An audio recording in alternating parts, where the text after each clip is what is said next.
நான் பாவிதான், ஆனாலும் நீர் ரத்தம் சிந்தினீர். இன்று பிள்ளை நான், ஏசையா, இன்று பிள்ளை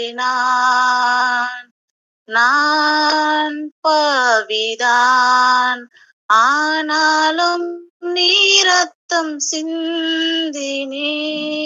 இன்று பிள்ளை நான், ஏசையா, இன்று பிள்ளை நான்.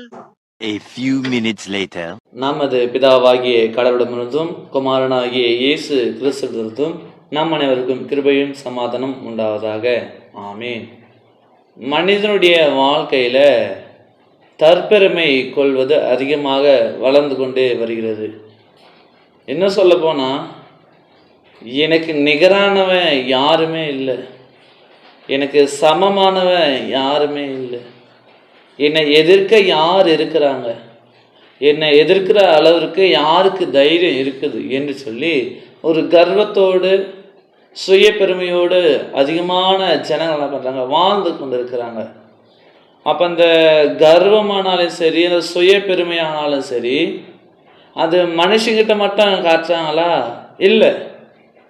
மனுஷங்கிட்ட காட்டுறதுனால நம்மை விட பெரியவர் கடவுள் இருக்கிறார், நம்மை விட வல்லவர் கடவுள் இருக்கிறார் என்பதை மறந்து போய் விடுகிறாங்க.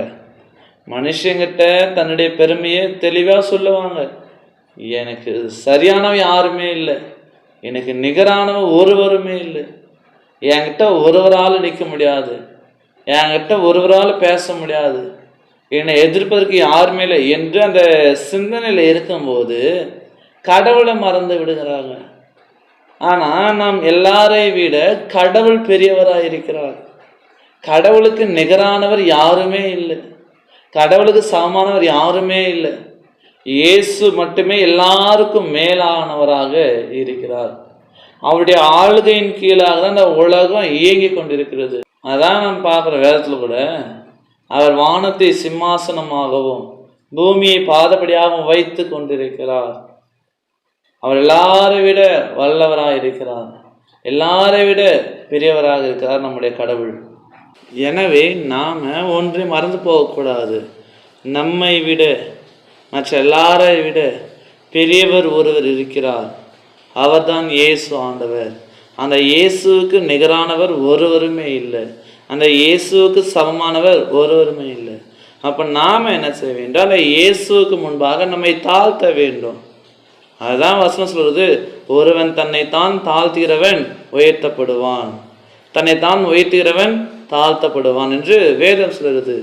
அப்போ நாம் மனதளவில், நம்முடைய யோசனையில், நம்முடைய பலத்தை கொண்டு, நம்முடைய சக்தியை கொண்டு, நம்முடைய பதவிகளை கொண்டு எனக்கு சமமானவை யாருமே இல்லை என்கிற அந்த நிலையை என்ன பண்ண வேண்டும்? நாம் மாற்றிக்கொள்ள வேண்டும். அந்த பலத்தை கொடுத்தவர் இயேசு ஆண்டவர், அந்த சக்தியை கொடுத்தவர் இயேசு ஆண்டவர், அந்த பதவியை கொடுத்தவர் இயேசு ஆண்டவர், அந்த மேன்மை கொடுத்தவர் இயேசு ஆண்டவர். அவர் நம்மை கண்ணோக்கி பார்த்து கொண்டிருக்கிறார். அவருக்கு முன்பாக நாம் நம்மை தாழ்த்துகிற பொழுது அவர் பெரிய காரியங்களை நமக்கு செய்கிறார். நம்முடைய வாழ்வை இன்னும் ஆசீர்வாதமான ஒரு வாழ்க்கையாக அவர் மாற்றுகிறார். இயேசுவுக்கு நிகரானவர் ஒருவருமே இல்லை, இயேசுவுக்கு சமமானவர் ஒருவருமே இல்லை. அவர் பார்வை இல்லாதவன் கூட பார்க்கும்படியாக செய்கிறார், கேட்க முடியாதவன் கூட கேட்கும்படியாக செய்கிறார், மரித்தவர்களை கூட உயிரோடு எழுப்புகிறார். ஆம் எனக்கு அன்பானவர்களே, அதுதான் வேதம் இப்படியாக சொல்கிறது. எரேமியா 10ஆம் அதிகாரம் 6வது வசனம் இப்படியாக சொல்கிறது, கர்த்தாவே, உமக்கு ஒப்பானவன் இல்லை, நீரே பெரியவர், உமது நாமமே வல்லமையில் பெரியது, கர்த்தர் தான் எல்லாவற்றிலும் பெரியவர், அவருடைய பலன் பெரியது, நாம் அவருக்கு கீழ்ப்படிந்து வாழ வேண்டும். ஆம் எனக்கு அன்பானவர்களே, நாம் இந்த வசனத்தின் பிரகாரமாக இயேசு மட்டுமே பெரியவராக இருக்கிறார். இயேசுக்கு சமமானவர் ஒருவருமே இல்லை, அவரே பெரியவர். ஆம், இனி வரக்கூடிய காலங்களில் நான் எனக்கு சமம் இல்லை என்கிற அந்த நிலையை விட்டு நாம் விலகுவோம். கடவுளை நோக்கி நாம் பார்ப்போம். கடவுளுக்கு முன்பாக நம்மை நாமே தொடர்ந்து அவருக்கு கீழ்ப்படிந்து அவருக்குள்ளாக நம்ம வாழுவோம். கடவுள் நம்மை ஆஸ்வதிப்பார். கடவுள் நம்மை பலப்படுத்துவார். ஆமீன். எல்லா புத்திக்குமான தெய்வீக சமாதானம் உங்கள் இருதயங்களையும் சிந்தனைகளையும் கிறிஸ்து இயேசுவுக்குள் காத்துக்கொள்வாராக. ஆமீன். யாவரும் கண்களை மூடி நாம் ஜெபிப்போம். துதிகளின் மத்தியில் வாசம் செய்கிற அன்பின் நல்ல தகப்பனே, இந்த ஆசீர்வாதமான சந்தோஷமான அந்த நாளுக்காக, இந்த வேலைக்காக நாங்கள் நன்றி படைக்கிறோம்.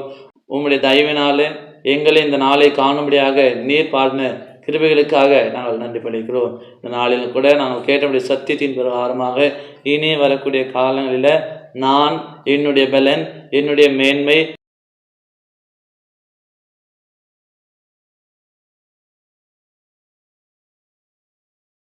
என்னுடைய பதவி, எனக்கு சமமானவன் இல்லை, எனக்கு நிகரானவன் ஒருவரும் இல்லை என்கிற அந்த சிந்தனையை நாங்கள் விட்டு விலகி உமக்கு முன்பாக நாங்கள் கீழ்ப்படிந்து, உமக்கு முன்பாக நாங்கள் தாழ்ந்து, உமக்குள்ளாக நாங்கள் தொடர்ந்து வாழ்வதற்கு கர்த்ததாமே எங்களுக்கு உதவி செய்ய வேண்டுமா கூட நாங்கள் ஜெபிக்கிறோம். நீர் பெரியவராயிருக்கிறீர், நீர் நல்லவராயிருக்கிறீர், நீர் வல்லவராயிருக்கிறீர். இனி வரக்கூடிய காலங்களில் நாங்கள் உமக்குள்ளாக வாழ வளர கர்த்தர் அருள்பாவிப்பீராக. ஆம், நாங்கள் கையிட்டு செய்கிற எல்லா விதமான வேலைகளை கர்த்ததாமே ஆஸ்வதிக்க வேண்டுமா கூட நாங்கள் செபிக்கிறோம். நல்ல இரட்டிப்ப நன்மையில் தாரோ, நல்ல மேன்மை தாரோ, போக்கையும் வரத்தையும் கர்த்தர் ஆஸ்வதியும். யாரெல்லாம் பலவீனத்தோடு சுகவீனத்தோடு இருக்கிறார்களோ எல்லாருடைய பலவீனங்களை சுகவீனங்களை நீதாமை மாற்றி போட்டு பருப்பின சுகத்தை ஆரோக்கியத்தை கொடுக்க வேண்டுமா நாங்கள் ஜெபிக்கிறோம். துதியை கன மகிமை உமக்கு செலுத்துகிறோம். ஆஸ்வதியும் நீர் இயேசுவின் திருப்பாதம் பணி ஜெபிக்கிறோம். அன்பின் பிதாவே, ஆமீன். அனைவருக்கும் சோஸ்திரம். கடவுள் உங்களை ஆஸ்வதிப்பாராக. ஆமீன்.